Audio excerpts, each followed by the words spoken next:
Malappuram കരുവാരക്കുണ്ടിൽ tapping തൊഴിലാളിയെ കൊലപ്പെടുത്തിയ കടുവയെ കണ്ടെത്താനുള്ള ദൌത്യം തുടരുന്നു. സുൽത്താന എസ്റ്റേറ്റിലും കുരിക്കൽക്കാട്ടിലെ സൈലന്റ് വാലിയോട് ചേർന്നുള്ള പ്രദേശത്തുമാണ് ഇന്ന് കടുവയെ കണ്ടത്. കടുവയെ പിടികൂടാത്തതിൽ പ്രതിഷേധിച്ച് നാട്ടുകാർ വനം വകുപ്പിന്റെ വാഹനം തടഞ്ഞു.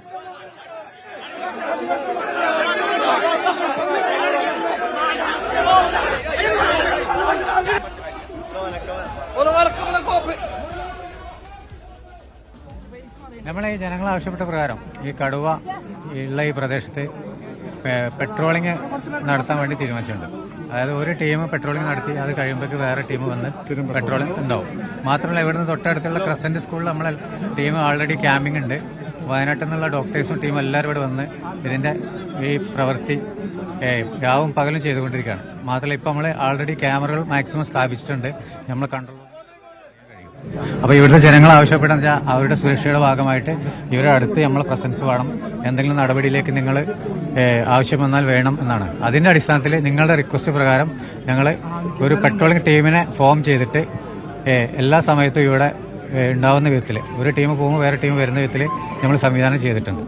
ക്യാമ്പ് മാറ്റുന്നുണ്ടോ? അല്ല, അടക്കാക്കുണ്ടിലുള്ള ക്യാമ്പ് നമുക്ക് പെട്ടെന്ന് മാറ്റാൻ പറ്റുന്ന ഒരു അവസ്ഥയല്ല. കാരണം വെച്ചാൽ അവിടെ എല്ലാ എക്യുപ്മെന്റ്സും നമ്മളെല്ലാം സെറ്റ് ചെയ്യുന്ന അവിടെയാണ്. അപ്പോൾ അതിന് കൂടാതെ ഒരു അഡീഷണൽ ആയിട്ട് നമ്മൾ ഇവിടേക്ക് ടീം ത്രൂ ഔട്ട് വന്ന് പോകാനും പെട്രോളിംഗ് നടത്താനും നമ്മൾ തീരുമാനിച്ചിട്ടുണ്ട്. അതിന്റെ അടിസ്ഥാനത്തിൽ ഇവിടുത്തെ നാട്ടുകാരുടെ സഹകരണം തരാമെന്ന് പറഞ്ഞിട്ടുണ്ട്. അപ്പോൾ അവർക്ക് നമ്മൾ നമ്പർ ഹാൻഡ് ഓവർ ചെയ്തിട്ടുണ്ട്. അതുപോലെ അവരുടെ സഹായം നമുക്ക് കിട്ടണം എന്ന് അഭ്യർത്ഥിക്കണം. യൂനുസ് അഹമ്മദ് വിവരങ്ങൾ പങ്കുവയ്ക്കും. യൂനുസ്, കടുവയെ നാട്ടുകാർ പല സ്ഥലങ്ങളിൽ കാണുന്നുണ്ട്, എന്നാൽ വനം വകുപ്പിന് കൃത്യമായി ലൊക്കേറ്റ് ചെയ്യാൻ സാധിക്കുന്നില്ല. ഇനിയിപ്പോൾ എങ്ങനെയായിരിക്കും തിരച്ചിലും മറ്റ് നടപടികളുമൊക്കെ?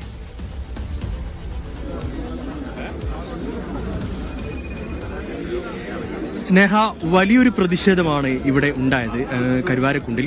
കാരണം 8 ദിവസമായി കടുവയെ പിടികൂടാൻ കഴിഞ്ഞിട്ട് ആ ഒരു സാഹചര്യത്തിൽ വലിയൊരു പ്രതിഷേധമാണ് ഇവിടെ ഉണ്ടായത്.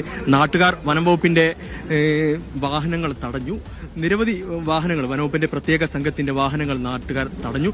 വലിയൊരു പ്രതിഷേധമാണ് നാട്ടുകാരുടെ ഭാഗത്തു നിന്നുണ്ടായത്. പ്രത്യേകിച്ച് ഇപ്പോൾ നമ്മളോടൊപ്പം ഇവിടെ ഇപ്പോൾ മധ്യസ്ഥരും ഈ പ്രതിഷേധിക്കുവാനുമായി സംസാരിച്ച മധ്യസ്ഥർ ഇപ്പോൾ നമ്മോടൊപ്പം ചേരുന്നുണ്ട്. കാരണം വലിയൊരു പ്രതിഷേധം നാട്ടുകാരെ സംബന്ധിച്ചിടത്തോളം വലിയൊരു ആശങ്കയാണ്. കാരണം 8 ദിവസമായി ഇവിടെ കടുവ ഉണ്ടായിട്ട് അതിനെ പിടികൂടാൻ കഴിയുന്നില്ല. എന്താണ് നിലവിൽ ഇപ്പോൾ പ്രതിഷേധക്കാരെ അനുനയിപ്പിച്ചപ്പോൾ അവരോട് സംസാരിച്ചത്? ഈ കണ്ണത്ത് മലബാരം എന്ന് പറയുന്ന പ്രദേശത്ത് കടുവയുടെ സാന്നിധ്യം എല്ലാ ദിവസവും അനുഭവപ്പെട്ടതിന്റെ അടിസ്ഥാനത്തിലാണ് ജനങ്ങൾ വലിയ പ്രതിഷേധത്തിന്റെ സ്വരമുയർത്തിയിട്ടുള്ളത്. അതിന്റെ ഭാഗമായിട്ടുണ്ടായ ബ്ലോക്കേഡാണത്. അത് അവർക്ക് ഒരു നീതി ലഭിക്കേണ്ടതായിട്ടുണ്ട് എന്നുള്ളതാണ്.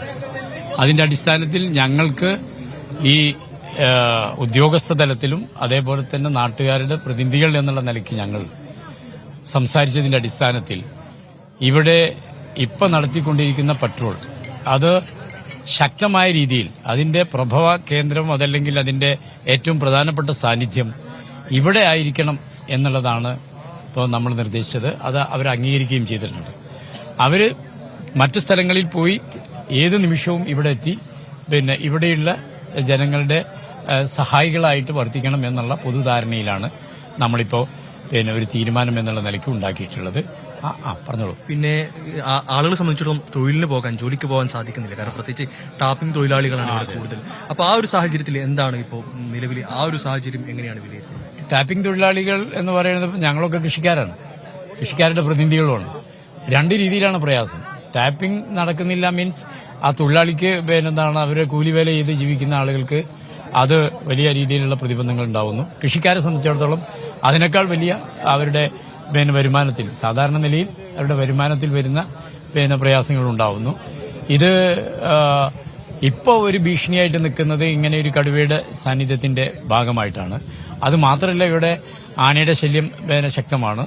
ആ നിലയിൽ എല്ലാം തന്നെ ആനയാണെന്നുണ്ടെങ്കിൽ വന്യമൃഗങ്ങളാണെന്നുണ്ടെങ്കിൽ നാട്ടിലിറങ്ങുന്നത് ഏറ്റവും വലിയ ഭീഷണിയായിട്ട് നിൽക്കുന്ന സാഹചര്യം